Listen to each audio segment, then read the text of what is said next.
So, para i-cut mo pala yun. Okay, cut. Pakinang hirap edit net. Ikaw mag-offline edit, boy.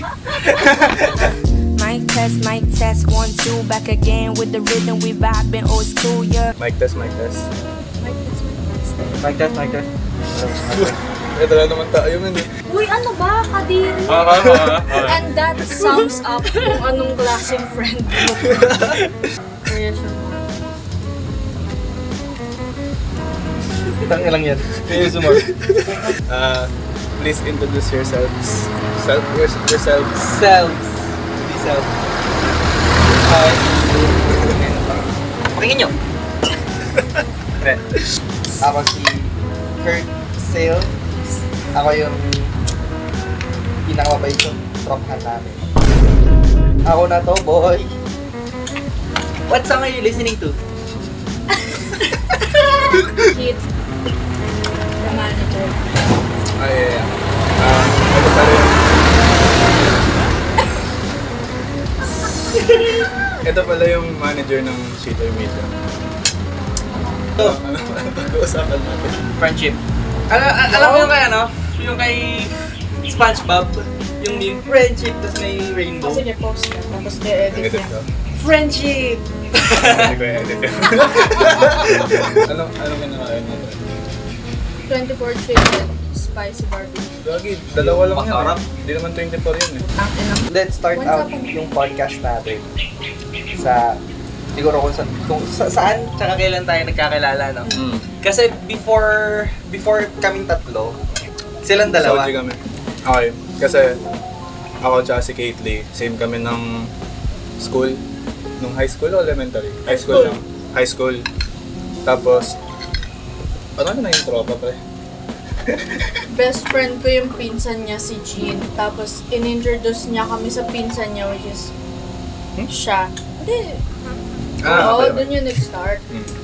Ayun, so, after nun, After. Sayang. Pinoy na Pinoy, ah. After. then after nun, nagkataon na same kami ng college ni Kate Lee. Tapos pre, yun yung times na, pa lang, fresh pa lang yung friendship natin nun pre. Tayong Kasi- dalawa? Oo, kasi kami ni Kurt, kaya kami nagkakilala.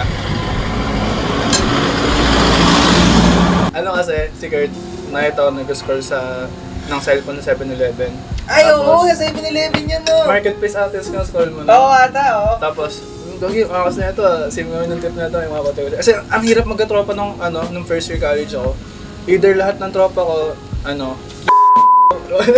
Pwede ba yun? Wag. Hindi, basta lang. Medyo bawal ba yun? Hindi, pre. Kasi yung mga kaklase ko nung freshman, wala akong ka-match, wala akong ka-vibe. Wala talagang same interest. Yung sila, mga anime, mga drawing, mga ganun. Music pa Oo, yun. kaya wala, di ako mahanap. Nakita ko ito nag-score sa marketplace. Sabi ko, totropahin Tapos, Okay to? sabi ko, pre, ayos yung couch na yan Oo, pre, ayos. Yun lang yung usapan namin, tapos di namin nag-usap ulit. Nag-usap ulit kami. Gulo mo? Ang hirap makahanap ng like ka-vibe mo sa course namin kasi BMMA. Tangina kasi pag BMMA ka, ikaw yung artsy student, yung extroverted na tangina hindi kami ganoon, pare. Parang nung pagpasok ko sa BMMA, parang ang isip ko, ang dami kong katulad, ganoon. Tangina hindi. Sorry, pero puro mga like Uy, kasama ko ba yan? sorry. Hindi, like, Cut. as in, dun sa BMMA kasi, yun nga, kilala as yung mga creative people, mga academic achievers, like mga seryoso sa buhay nila, ganun. Kami hindi ganun eh. So like, ibang-iba yung, kumbaga, yung mindset, tsaka yung personality namin ni JM sa mga peers namin sa college. Totoo yung sinasabi niya, sobrang hirap makahanap ng mga people na ka-vibe mo. Kasi sa BMMA, parang may sarili-sarili silang mundo. Merong mundong mga mahihilig sa anime, mundong like graphic designer na sobrang like design. Tsaka boy, nung freshman days namin, meron na agad mga circle. Like, Legit! ang bilis. Legit yun! Literal, imagine first time pumasok sa klase, may kanya-kanyang circle na agad. Sabi ko, balis naman na ito. Kaya akala ko talaga buong college, loner ako. Like, tatapusin ko lang ang college, just focus ako sa bullshit ko, gano'n. And na-meet ko to, ayun, nagbago yung buhay ko. In a bad way. Joke lang. Tapos, merong event nun, yung kay Nakay, yung RWB Day. In-invite ko siya, tapos nakita namin si Caitlyn dun sa Hallway. hallway. Si Caitlyn may din sa kotse. So sabi ko, tara punta tayo sa RWB Day. Doon nabuo yung namin, Kami yung tatlo. circle namin. Kasi ang pangalan ng circle namin, Tropa ni Nakay, boy. tropa namin si Nakay, pre, kababata ko yun. Ayun yun eh. Ayun na kayo. Ako pala si Nakay. At the starting of the week. Doon kami una nagkakilala sa karera. Doon kami parang naging close sa isa't isa. Tas history. Tuloy-tuloy na yan. Kaya kumain eh. What the fuck, bro? Hindi ko na-expect na magiging tropa ko si Kurt kasi si JM, si JM, syempre. Ever since I'm naman. for real. Oh yeah, ever since naman, kilala ko na si JM. Si Kurt, ang hindi ko na-imagine ever maging tropa si Kurt kasi nung na-meet ko siya parang ganito kasi yung setup niya. Opo, ganon. Parang nice shit. Pero nung Nakilala mo. naano ko na siya sa RWB, sabi ko, ako pala ko. Tapos, That's me. ano yun, sobrang bilis namin mag-click nun. Siguro 5 seconds in sa karera. Wala na. Parang ganito na kami, ganito na kami. Oo, as in, history ng buhay ko. 5 seconds pa lang, alam na yun. Nung nabuo yung friend group namin tatlo, naging domino effect. Yung mga tropa na ito, pinakilala sa amin, yung mga tropa, pinakilala sa amin, mga tropa, pinakilala. Lumaki yung buong friend group namin. Tapos, grabe, sumobra yung pagkasaya ng college. Like, hindi siya yung, yung papasok ka lang, mag-aaral, exam, uwi, tapos enroll ulit kabilang term, gano'n. Hindi, mas sumaya siya kasi may times na araw-araw mag-look forward ka, ano kayong ganap bukas, saan tayo pupunta? Literal, may times nun, parang punta kami ng biglaan lang, ay walang na-cancel yung klase, ibiya tayo, kabila tayo. Like, ang random pre. Tapos may times na tara, Tagaytay tayo. Ganun lang, like, ang saya, sumaya yung buong college life ko dahil na-meet ko sila. Ayan, type shit. Kinilig naman ako doon. Iiyak ako. Joke lang. Ito yung pusa, isang araw pa to, pre. Anong first impression mo? Tapos, nakilala ko lang din naman siya through Jin. Kasi sinasabi ni Jin na like, ay mabait yan, pinsan ko yan, si JM. Nainig mo yan? Ganon. Wait ka, pare. Tapos, eto, si JM kasi, crush siya ng bayan dati. Oy! Hindi ba? Ano yan? generated. No shit, malalaman ko na lang, sabi nila, ay, crush ko yun yung JM dun sa gantong section. Sabi ko, JM, yung pinsan ba ni Jin? Ganun, kasi sasabihin nila, oo, yun yung narido na. Wala po, ginatropa ko. What the fuck? Anong meron dito? Ano ba? Ito may magic ba siya? Ganun, ginanggagayo. Ginayuma, pare. Kasi hindi ko mag-gets yung mga tao. Hindi, yun yung first impression ko kay JM. Talaga. Pogi? Hindi. Siyempre, kinulkul na sa utak. Hindi po. Hindi po, ate. Nung high school, boto-boto ako. Mas pet ko kay Kurt nun. As in, pre, kaya mong ganunin yung kamay ko ng dati. Sobrang Pull up ka na, pull up ka ng picture dito. Oh, yan. Ito, yan. Lagay mo dyan yung picture mo. Yan, si Lalabas JM ako sa dati. Uy, gago! Gago yung pusa yung nabol.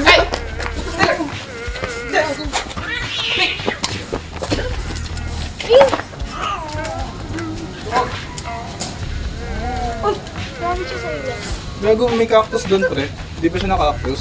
Si Kurt ang hindi ba nakakapos? Kay Kurt naman, sinabi ko na kanina na hindi ko nga talaga in-expect na magiging friend ko siya kasi pang pa good boy. Yung itsura niya kasi dati soft boy na hindi mo malaman na nakapink pa.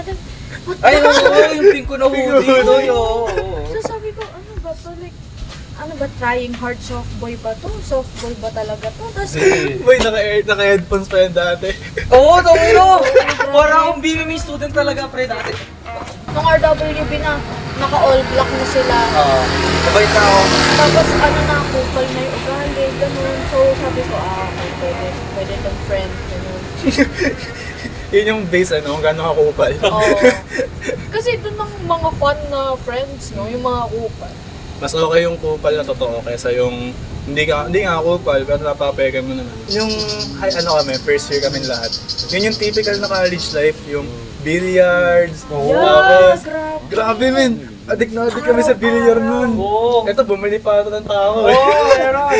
Eto pa, nag-exchange gift kami as a group. Hindi lang kaming tatlo pero like as a whole group na yung isang malaking circle na kami. Hindi kami nagpalagay ng names dun sa exchange gift. Hindi. Wish list lang siya, tapos may nickname. So parang random nickname lalagay mo doon, gano'n. Anak ng tendeng, nakita ko yung wish list. Sabi ko, wala na, di ko na huhulaan kung sino to, alam ko na agad pagbibigyan. Ano nalagay? Yung pang-billiards na gano'n, Yung gloves. yung gloves. Ito yung una. Ano ba? Hindi ko pa nagagamit almost lahat. Yun. Nagpabili siya ng Ay, ito tisa. malapit mo men. Bakit ang boga? Tapos yung nickname, ano nickname mo na? Totot. Totot. So sabi ko, nag-nickname pa to. Drinap din yung nickname niyang totoo. Hindi kasi ako marunong mag-ganon, pre. Like, first time ko yun. Like, first experience ko yun with friends. Parang high school pa lang, wala akong tropa, pre. Kasi umuwi ako from Dubai noong 2017. So, from 2017, from scratch siya. So, wala akong kilala, wala akong acquaintance na malapit. Junior high school, doon ko lang din nakilala sila Aram, jowa na ito. Si Aram, si Keen, yung iba ko pang junior high school. Pero nung grade 12 na yun, kaya like grade 11, sobrang loner ko. Hanggang high school. Binago pa namin yung buhay mo. Zin. Wow. Nagigisi ka ba? Hindi. Lights please. Ah!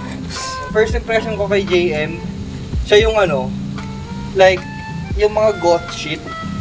Gosh. Oo, pre, kasi dati, ang suot-suot niya, sobrang baggy, yung mga shorts niya, tangina hanggang dito. Hanggang ngayon. Oo, hanggang ngayon, tama mo, diba? Wala nagbago, pare. Okay.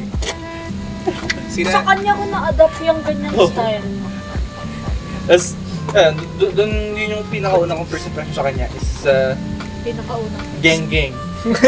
Parang nung una, parang natakot pa ako. Yung sabi ko, parang Parang nananaksak ng ice cream. oo.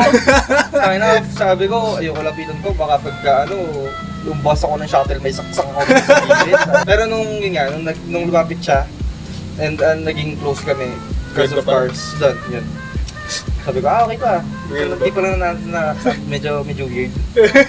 Weirdo lang. Medyo skibidi pala to. May pagka-skibidi siya, na may pagka-nonchalant, na may pagka-extrovert.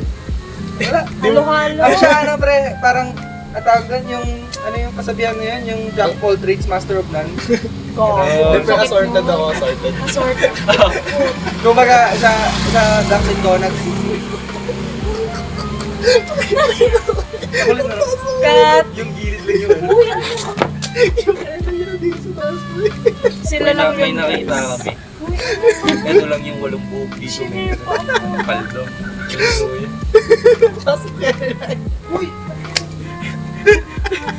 Burst fade pa rin ba sa'yo? ba't pa connected yung breast? Tingnan mo ganun. Reverse burst fade. Reverse fade. Tawag mo? Ang bless mo, botol nilipad yung buhok. Kaya nandito na.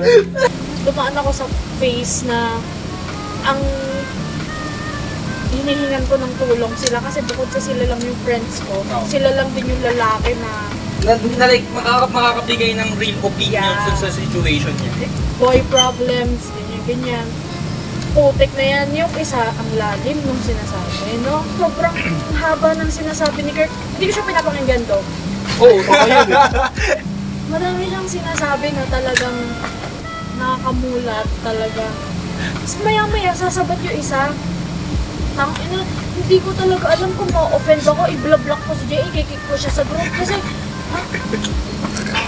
hindi ko nang matandaan yung mga nire-reply niya kasi sobrang nonsense. Isipin mo yan, boy problems. Although nare-resolve naman nila, then yung ending magiging seryoso siya. Pero parang mga 2 hours kanyang pag-iisipin na ano bang sinasabi ko? Pero helpful siya. Sa dulo lang. baliktad yung ano niya, nasa huli ang pagsisisi, yung kanya nasa simula. Like, ganun kasi ako, like, mahirap ako magbigay ng seryosong advice. So like, manging advice sa akin. Either isang tanong meme, o kaya, one word lang. Meme! Tanginan, as if parang band-aid yun na, parang meme. Merong time, sabi ko, guys, cut off ko na ba siya kasi parang, cold na, ganun, tapos hindi mo lang ako tawagin. Pretty, ganyan, nung simula, okay naman. So si Kurt, yun sabi niya, pre, tama na yan, tigilan mo na yan. Legit! Ganyan yung sinasabi niya sa akin. Ito namang isasabi, hoy, try mo pakuluan. Hindi ko siya ma-figure out kung anong gusto niyang sabihin sa akin. Ang ayos nung isa, tapos biglang, pre, try mo pakuluan para di na siya cold. Defrost ko lang, ganun. Tama. Pre, yung hangin na ito. Ay, mahangin ba? Sorry. Gagi. Parang si Kurt. Uy! Before we continue, next episode na ito, maglalaro kami ng cards. Pag umabot kayo dito, comment nyo happy birthday, Caitlyn. Kasi birthday ni Caitlyn. 3, 2, 1. Happy birthday. Di ba? Kita niyo na lang kung sino yung sa kanilang dalawa. Thank you. Blow ko na yung candle. Okay. Ayan,